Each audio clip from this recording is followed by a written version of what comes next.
Welcome to episode 14, part 1 of Your Hearth at Home. My name is Tara, and I am so grateful that you are here. This week's offering is going to be different than what you're used to on this show. This week, we have the pleasure of hearing Ali Olshan's story. To give you a preview, Ali was born in the Soviet Union to Black and white parents. He escaped racism in Ukraine, crossing borders undocumented and claiming refugee status 4 times in Germany and the United States of America. He is now a permanent resident living in the US with full status and is a proud US Patriot. I first connected with Ali indirectly through a mutual friend, and we instantly clicked. He was ready to tell his story, and I was so grateful for the opportunity to listen. When we connected, I shared with him what this podcast show is about: self-love, coming home to self, growth, and healing. And within this context, he was drawn to speak to moving out of victim mindset and how much healing and growth can come from this. His story and his path, as you will hear, has been filled with rejection and trauma. And it is so inspiring to hear all that he has been through and where he is now, through shifting out of that victim mentality time and time again. So I invite you to join me on Your Hearth at Home's first series. This whole series was recorded in one take. Ali spent over 3 hours recounting his experiences and his journey. And I would really like to start by honoring what it takes to revisit painful experiences and the gift of sharing this wisdom that it may help and inspire others on their path. One chapter of Ali's story will be released every 2 days. So please, settle in and listen to a story of strife and triumph. Let Ali take you on a journey to experience what it was like to walk his path from consistently living in survival mode to a spiritual awakening. I hope that you enjoy.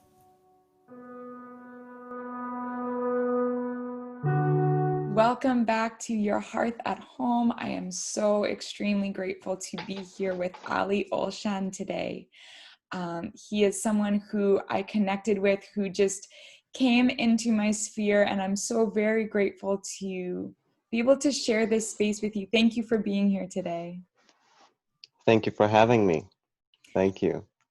I'm really excited. We've spoken and you've got an incredible story to share, and I'm really excited just to turn it over to you and to build some context around how you've come to where you are today.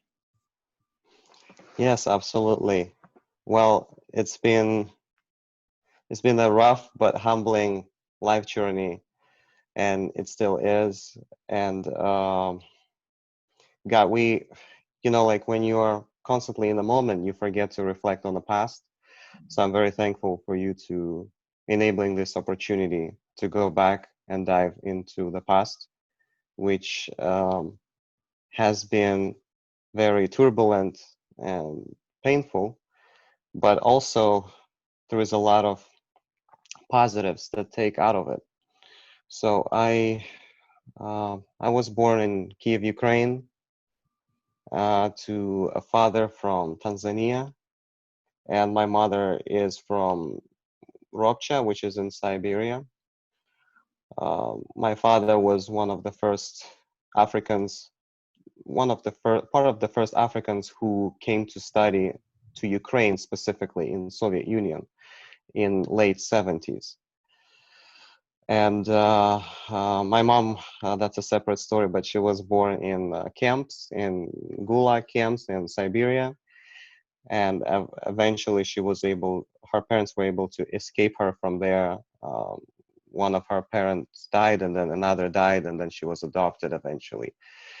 And basically, she was settled in Ukraine. So they met in Ukraine, and that's where I was born in 1987. So their connection, their wedding was looked upon as something abnormal at the time. It was scrutinized a lot, and my my mom also had a child from another man, and so my father, who is an African man, he was raising my older sister, who is white and blonde, and people had a hard time understanding this because it was so unusual. And in Soviet Union, the reason why Soviet Union brought a lot of students from Africa is because they were obviously spreading communism, but also there was a big propaganda of bringing people together from different races. So even though my father will be called, you know, over there, nigger is a normal word in Soviet Union. That's how you taught in schools. Uh, he was totally okay with it because there were other people that were called the same way. And during Soviet Union era, he was not physically attacked or discriminated. It was mostly verbal because Soviet Union practiced very strong police force. And I mean, I spoke with him recently when I was in Africa about this, and he said he felt way safer in Soviet Union before it collapsed.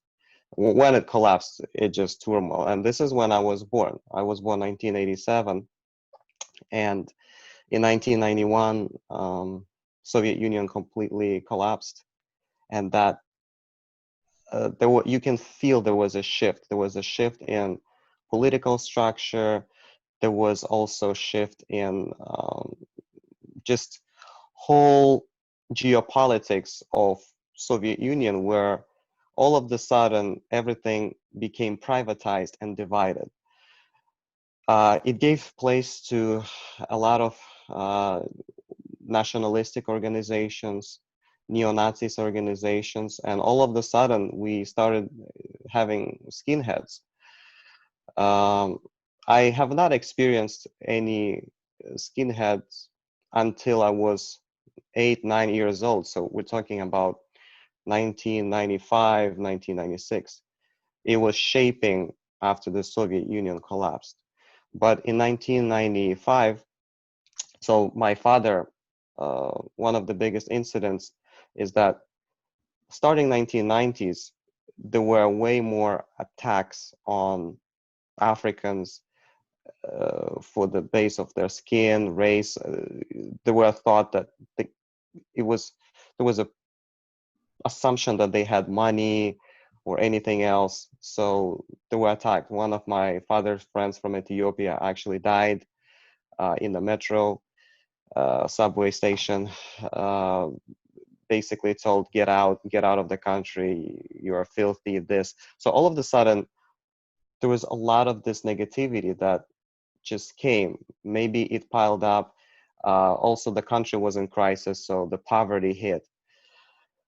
And I will speak from my personal experience because I did see other Africans suffering.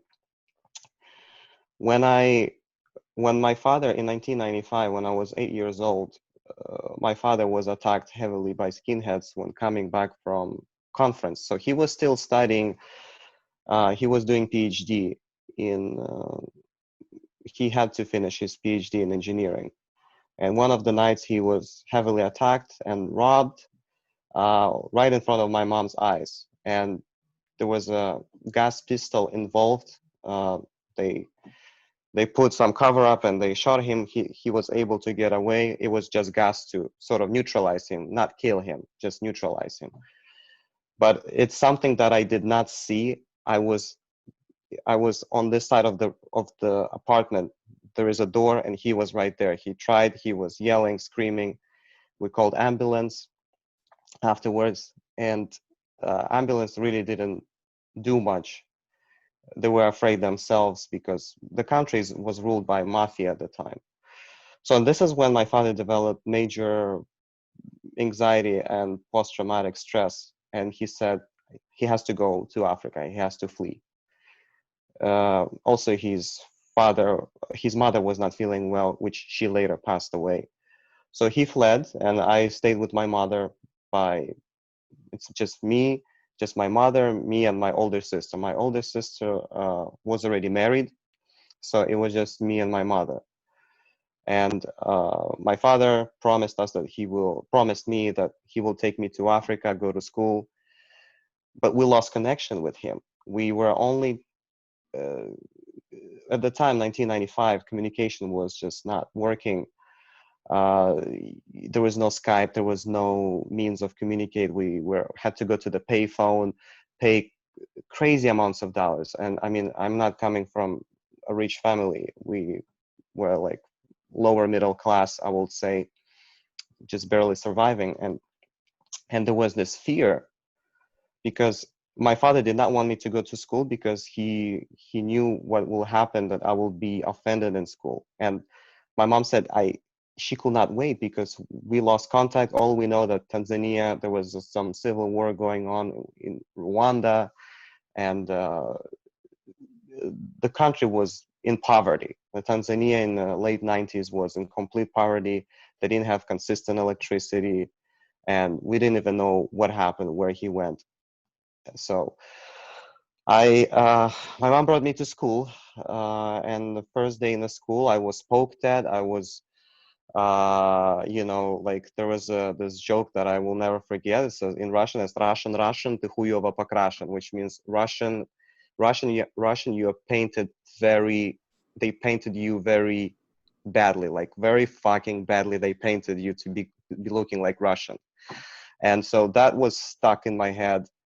And then next day over, I was shot in the toilet. Backpack was thrown outside of the window, and I felt so helpless. The fact that the school system over there, it's not just secondary school, middle school, high school. You have uh, you have kids from middle school and high school in the same school. So you can have, I was bullied mostly by guys that are 15 years old, 16 years old, that were not even supposed to be in the school, but the school system there is very, very different. And the classmates, my grandmother, because my mom had to go work, my grandmother will come. She tried to fight for me, adopted grandmother. She had to fight for me, and she said, Ali, you cannot go to school. And I said, I will not go to school again. And so my mom came. She tried to explain something to teacher. There was a lot of tears and stress, because someone tried to like see my dick in the toilet, if it's black or this. There was a lot of this. uh, there was no sexual violence, but there was just this laughing at and figuring out if I'm, just like mocking me for the skin color. And I didn't really understand where it comes from. I just felt like, goodness, my father promised me to go to Africa, so I was dreaming that I will escape this reality. But I just I was brought home. My mom took me home, and I was homeschooled. So this is 1995. I'm 8 years old.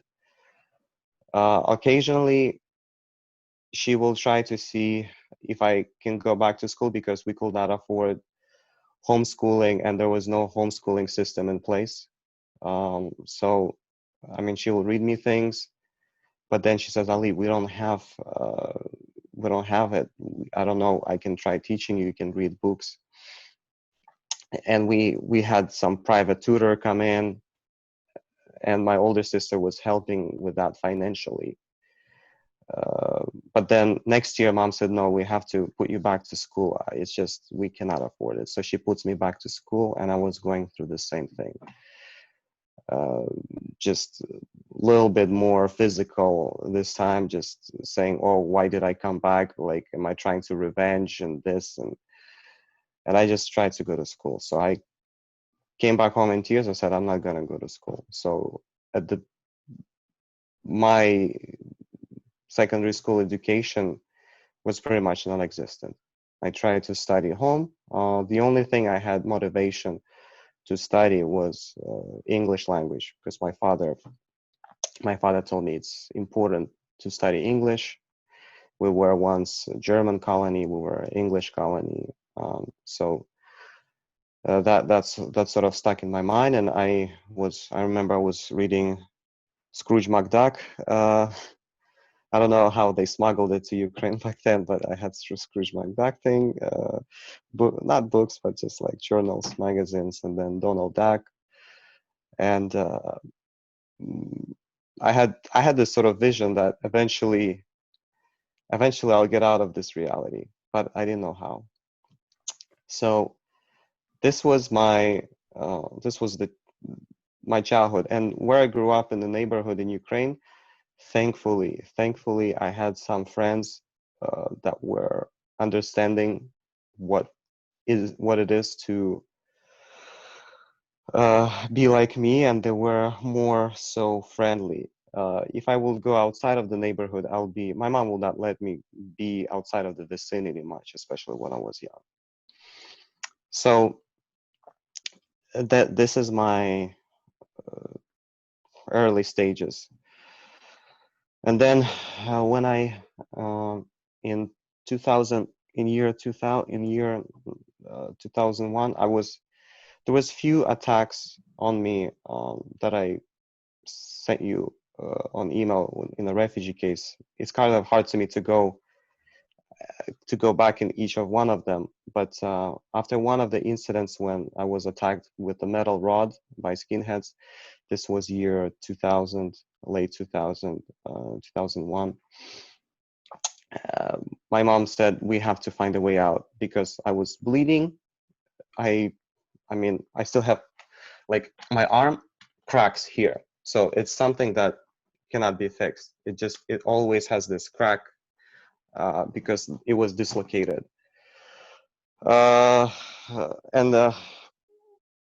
my mom said we have to escape Ukraine. There has to be a way to completely find a way to escape. So she applied for a visa to Germany because we found out that there is a way to get refugees.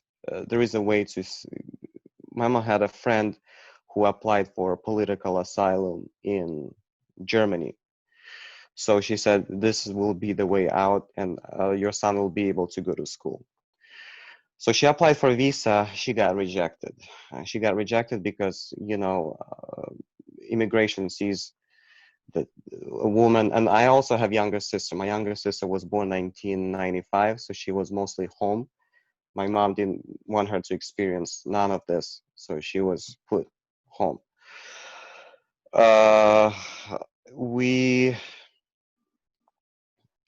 My mom applied for immigration to Germany, got visa rejection, and then she started looking for alternative ways out of Ukraine. This time around, we had to resort to my older sister because she had connections with people at the border. So you have to bribe mafia to sneak you through the borders.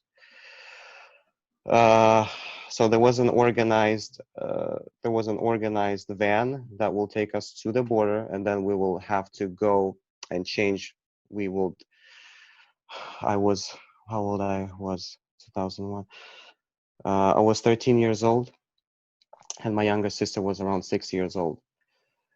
So all three of us, we make it to the border, and then we have to change from van to a semi-truck. So we hide underneath the pallets in semi-truck. And how it works, if anyone is interested in a border transportation trafficking, is when there are people that are semi-truck drivers who are checked not as thoroughly because they go so much back and forth. So they're like on a green list. And if you pay them more, you have more chance to sneak through the border. Whereas if you pay somebody who doesn't go as often, they are not whitelisted, the risk is higher. So to cross the borders was $5,000. So mom had to sell grandma's apartment, and I mean, at the time, I think it was nine. I don't remember the prices and inflation, but it was just enough to go and make it to Germany. So, just you can imagine when you go through the border, you hear the dogs, you hear everything. You just you have you have these little buckets to pee, like bottles if you want to pee, and it's just very intense. And thankfully, my younger sister, she didn't have awareness. She's 6 years old. All she knows is that we just have to. We're going on a trip, and we have to be quiet because there are dogs. So it was just, and I don't know why I treated this as some sort of computer game, some simulation, because it didn't seem like it's real. It didn't seem it's real. Thankfully, we cross Polish-Ukrainian border, and then there is Ukrainian-Polish border, which was the most intense because this is where most you have people from Afghanistan cross there. You have people from Iraq. You have many refugees being stuck in Ukraine because either they didn't bribe somebody, or they didn't pay somebody off, or someone ripped them off. There is a lot of reasons why people get stuck in one country or another, and they cannot make it to Germany, or everyone tries to make it as far as they can, like Sweden, Norway, where you have more benefits, but it's almost impossible because they're so far away, and the logistics of it only allow you to get maybe 2, 3 borders. Uh, so, which is Germany was the closest one. It's like you cross one border another, and then once we crossed it, the Polish-German border was pretty much non-existent because it's already Schengen, which is like part of European Union. Obviously, at the time, I didn't know none of that. I'm just telling you from the perspective now. But once we crossed that, there was already another van awaiting for us in Dresden, I believe, and that took us all the way to the western side of Germany, because we were told if you apply in the western side of Germany, they're more accepting of refugees, and it's away from the wall. There are still some preconceived notions that if you live closer to the Berlin Wall, it's more intense there, and they're still rebuilding infrastructure of East Germany. So we tried to go to the West Germany, and once we got to the West Germany, one of my mom's friends, she met us. She says, "Well, I'm so thankful that you guys got there. It's so good." And this is when we applied for political asylum. Basically, all I had to do is go. Yeah, it was me. So we went to the train station. It was Kaiserslautern, I think, and we said Azul. Azul is like asylum, and we had police escort us to refugee center, and this is when the application began. We applied, my sister, me, and mom. We had some luggage. We had some foreigners help us carry the luggage, and then we applied. My mom had to go through a long, grueling 2, 3 hour interview. Why you're applying? Why you cannot go back? What did your son experience? So she went through those interviews herself, and she came so stressed, so depressed. She said, we already made it here, but I'm so humiliated with all these questions, and because over there nobody trusts anybody. Immigration doesn't trust anybody. Everyone has some sort of story. A lot of people lie. A lot of refugees claim to be from one country, but they're from another to get status. It's just people trying to survive any way possible. So when we were placed in this little refugee camp, it was basically a shipyard, a big ship, uh, somewhere in a very industrial area. Probably used to be industrial ship. It stank there. It didn't smell healthy, but we were at least given food. There was breakfast. There was lunch. We were placed in a room with another family, and we slept. You know, I had to sleep with my mom on the same bed because there wasn't much space. My sister was like tucked between us, so it was just it felt safer. I'll say it felt safer for me. It's just very new and unknown environment where you don't even know what's going to go next. So after a bunch of interviews with my mom, after maybe 7 days, we were transported to another camp, another refugee camp. So they put us on a train, and this was the first time I experienced like real Europe. Like you are on a train, there you have to like buy a card. This, I mean, they pay for everything, but you see everything in process, how it's happening in civilized world. And yeah, we were transported to another refugee camp. There is more stories there from one camp to another, but we were basically put in many different camps before they put us in a more permanent camp. I mean, my desire was to at least try to go back to school, and my sister go to kindergarten because she needs to learn something. And so eventually, after bouncing us from one camp to another, there's many stories in those different camps, the conditions we were in. Um, we were put in Kutel, which is Essen, and it was more so, we call it temporary permanent camp. So they give us this 6 months extension, which means for 6 months nothing's going to happen, we can stay. And this is when I started applying for any sort of school, like any school. And I went to school, I was accepted to school. My mom started going to church. She's a Christian, she's Pentecostal, and there was a service that will pick her up and take her to the church on Sundays. And other than that, the refugee camp by itself was like this long white container, which is very hot in the summer and cold in the winter. Doesn't have any insulation. It's just like completely. The refugees are packed. The environment is very intense because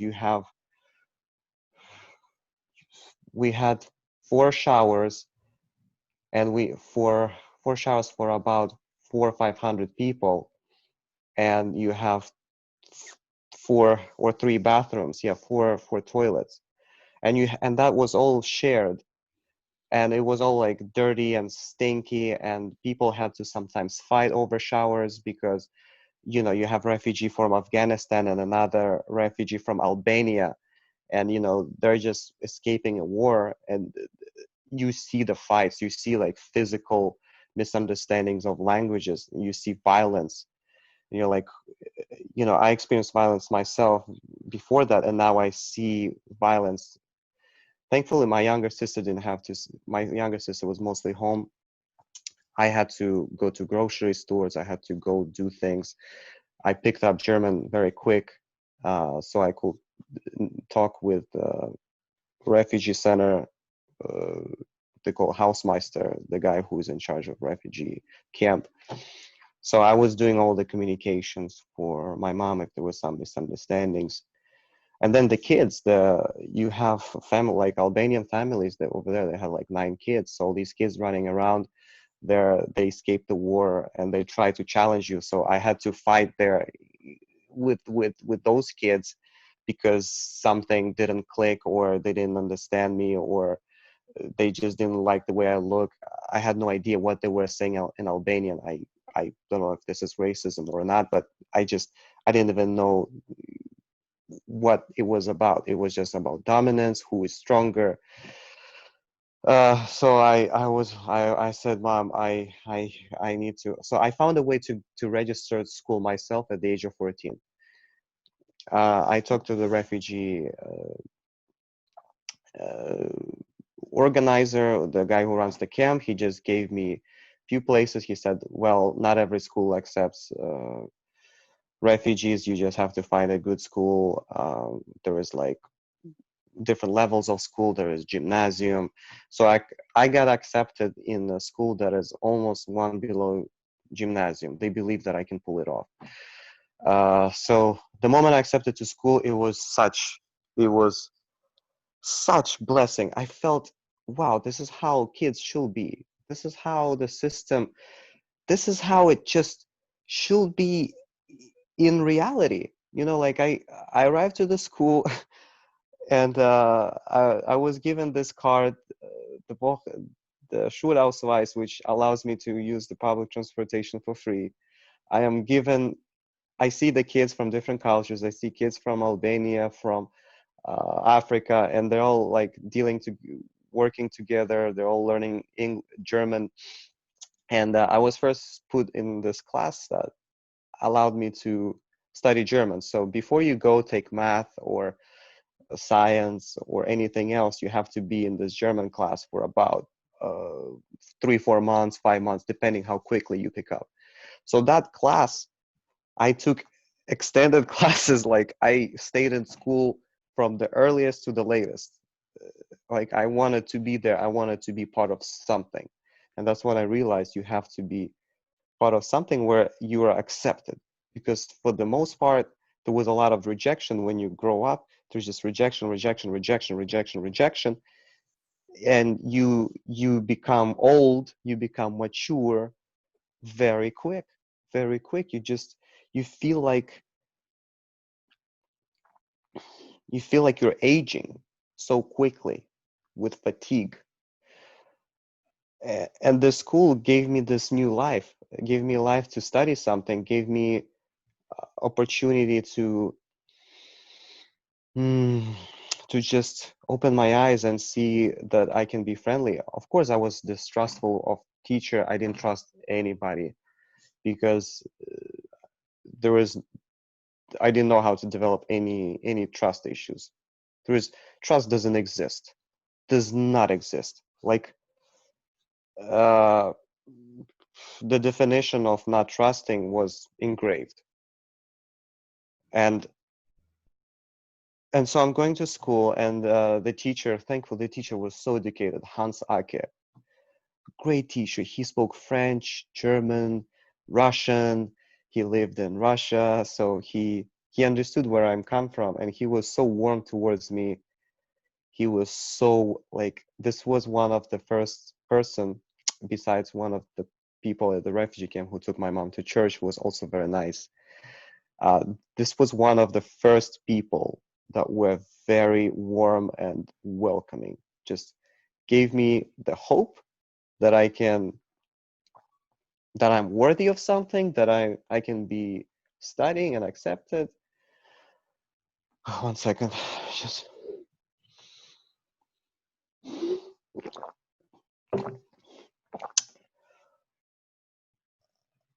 so I'm going to school, and I'm learning German. I'm picking up very quick. German became my life. Like everything, I came back to a refugee camp and I refused to speak to my mom in Russian. I refused to speak to my sister in Russian. I wanted to forget everything that has to do with the past. It went so extreme.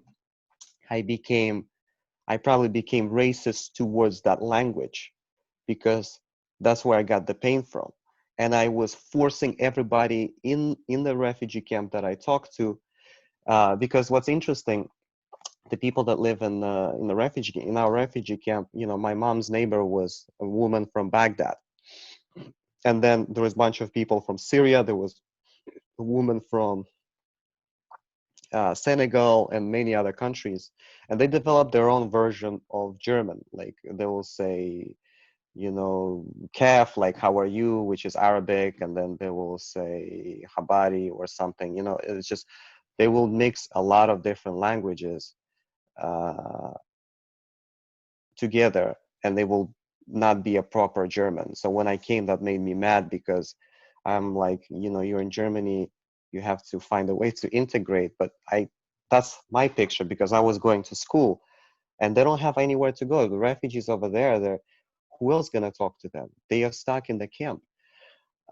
So I mean, I had an ego, and I felt like finally I'm liberating, and I was just forcing. I will not speak Russian.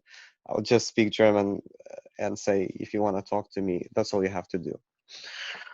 Uh, so those those were the first few years, not years, but yeah, first year, I was going to school. I was actually first time I was able to get into German normal school. So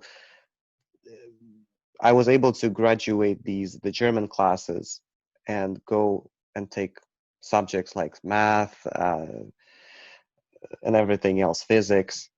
And I realized how much I'm lacking in my knowledge. But people towards me in that class, which was more German, there were like lots of people from Turkey, but it was mostly German. They were very friendly towards me. I mean, even then, I realized how much more kids in Germany are more tolerant towards other races, and how I was accepted. I don't remember it being called like N word, like none of the Negro stuff, like there was that words just sort of vanished because that's how they're taught, and the school system is great. And I felt accepted. Like I knew that I was lagging behind, but the teacher Beckers was there. He was a very good German teacher. He taught me some Hochdeutsch, which is German version, like Southern German version, like higher German. And so I really tried my best. Like I was integrating into society as much as I can. Like I will be hanging out with Germans, mingle here and there with foreigners, and then still keep in touch with the class, with the German class, that the foreigner class that had a bunch of refugees in there as well. So I was just, things were working for me.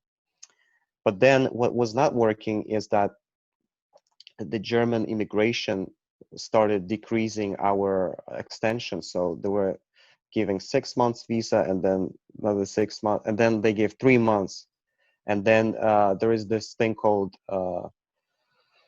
rejection letter, which they send, and you have to hire a lawyer. And this is when my mom, so after first 6 months in Germany, we got this rejection letter saying that we don't see enough proof that you can stay in Germany. And also this is when 9/11 happened. So 2001, 9/11 happens, and our refugee camps became flooded with refugees. If I said it was intense at the beginning, it got way more intense. I remember we had just families just dropped off, and they put them all in containers. And so I'm coming back from school one day, and I see like so many more new people, just more people, and you don't know what to tell them.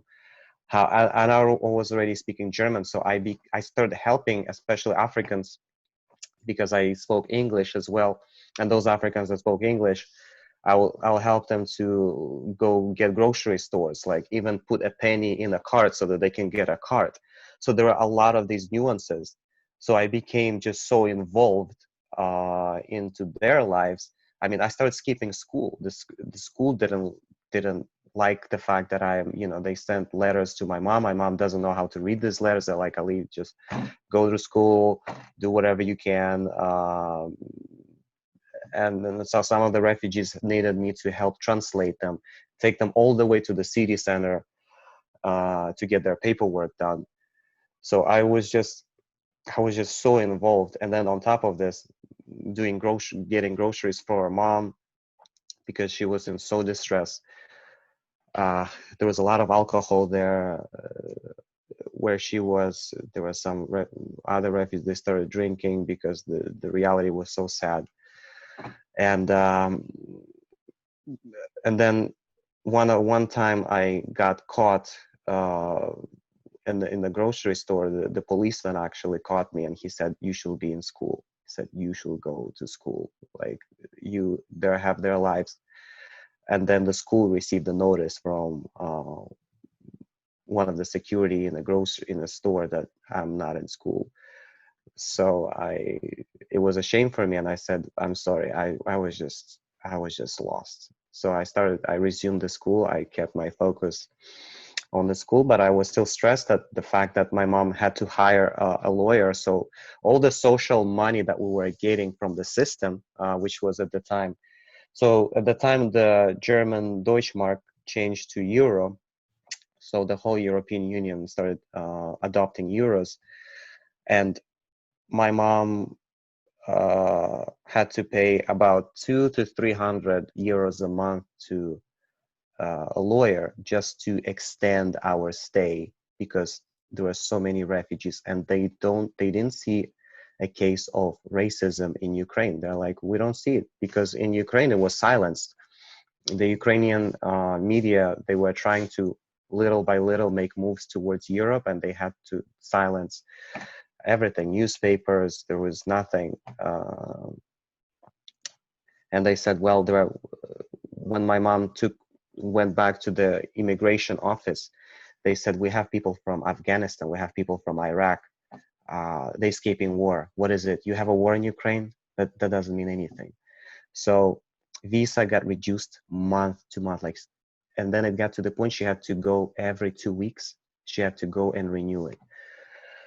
She was so stressed, and obviously that stress came upon me, and I felt like, and it was pretty much 1 month before finishing school. 1 month before finishing school, she sat down and said, Ali, I cannot do this anymore. I cannot every week I have to go and humiliate myself to beg for extension of the refugee. We have to find a way to go some other place. She had a chance to go to France. There was some refugee caravan going to France, and she said, we can start there, apply from scratch. I said, Ma, I'm like, I need to finish school. I'm like, I need to finish this high school. I was at grade 9 or 10. I don't remember exactly the grade, but I knew that if I finished, I had some sort of diploma. That's all that mattered to me at the time. GED diploma. And so she says, no, we have to go because I feel like something's gonna happen, because we started noticing that few refugees disappeared from refugee camp. We don't know where they went, what happened, they just vanished. And a week later from that conversation, I said to my mom, no, I wanna study, I wanna wait, I want to finish my education. I was also a member of a soccer team. I was playing some championships. I was involved. And then that one day, 4 a.m., police knocks on the door. I don't know who they are, what they are. They have some order, and it says Abschiebung, which is deportation. I read this, and I'm shocked. Uh, my mom says not to open the door, because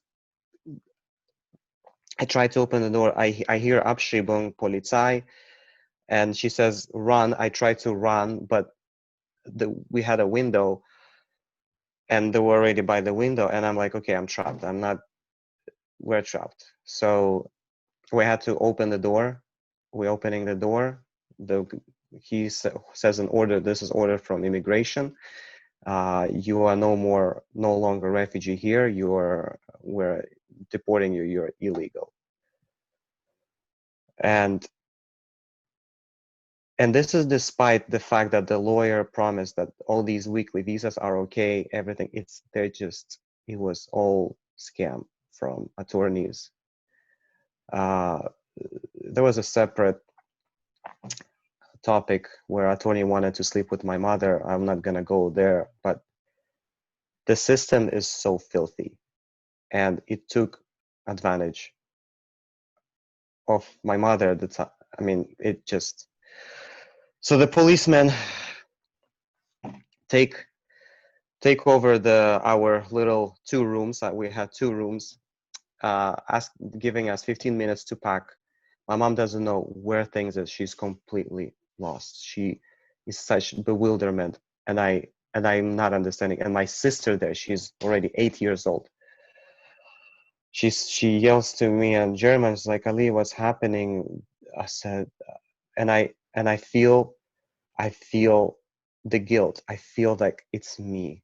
It's because of me, because I could have saved this. We could have gone. but everything was happening so quick. And one of the policemen shouted my mom, like, like, schneller, beweg dich, like, move. And she hit the guy with the elbow. The policeman just put her down, locked her up in handcuffs, and threw her in the back of the van. And she's screaming, Ali, Ali, help me, I'm in pain. There was my grandmother's necklace. Find it. I couldn't find any of that. I don't know. She lost everything. The only thing I remember, I had some savings, 300 euros. I put it in my underwear, and that's it.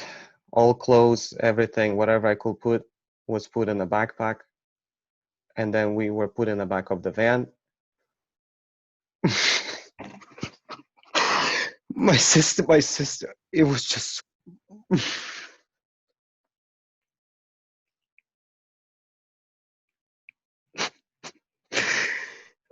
my my my mom was so devastated, and I felt, I felt the pain. I felt it's just me. She did it for us. I I I ruined her. I ruined her life, and we're just sitting there in the back of the van. And the van brought us to Frankfurt. My sister was just, I don't know what was she going through. And they took us into this little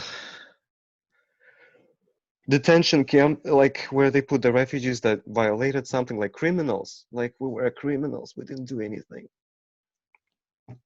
And then they were searching us. They were searching me. Thankfully, they didn't find any money, nothing. They did. They just, or maybe they didn't care, and they just put us in the back of the plane. They made this entrance at the back of the plane. Everybody on the plane looked at us that we were some criminals. And on the flight, I remember my mom was just screaming, Ali, Ali, you ruined it. We could have been in France. We could have been elsewhere. We could have been. So I'm arriving to Ukraine, and my mom had to, because there were no passports, there was nothing. The Ukrainian government found my mom in the system. She's a traitor. She left. She was searched. They took her necklace. They took whatever she had, the belongings, necklace. They're like, you're nobody here. You're nobody. They searched me. They didn't find anything. I was just, at that point, I was just so devastated. They saw me. They didn't even touch me. They interrogated my mom, like, what do we have in Germany? Do we have anything, money? Do we have any real estate? Nothing. So we come to Ukraine, nothing. And at the airport, my mom was able to ask someone for a telephone. This was year 2003. Year 2003. I am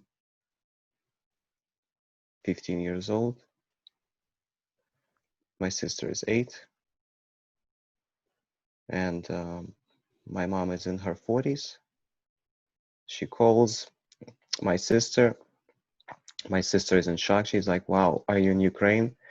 She sent somebody to pick us up, a friend. So we waited at the airport for hours and hours and hours.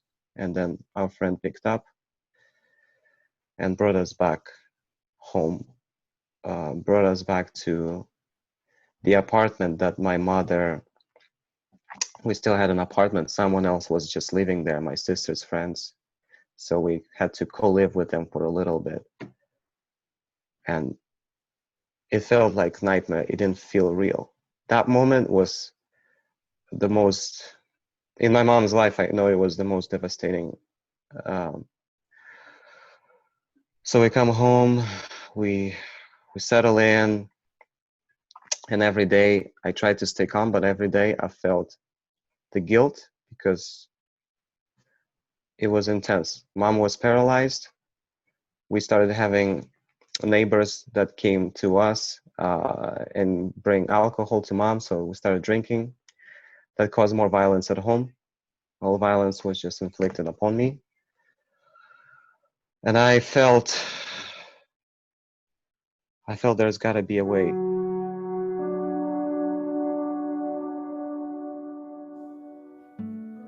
Thank you for joining me in experiencing Ali's story thus far.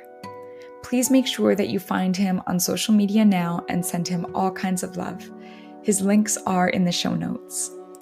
And keep an eye out. The next chapter of Ali's story will be released in just 2 days. If you are enjoying this series, please share, rate, review, and subscribe. I am sending you so much love, and I'll see you soon.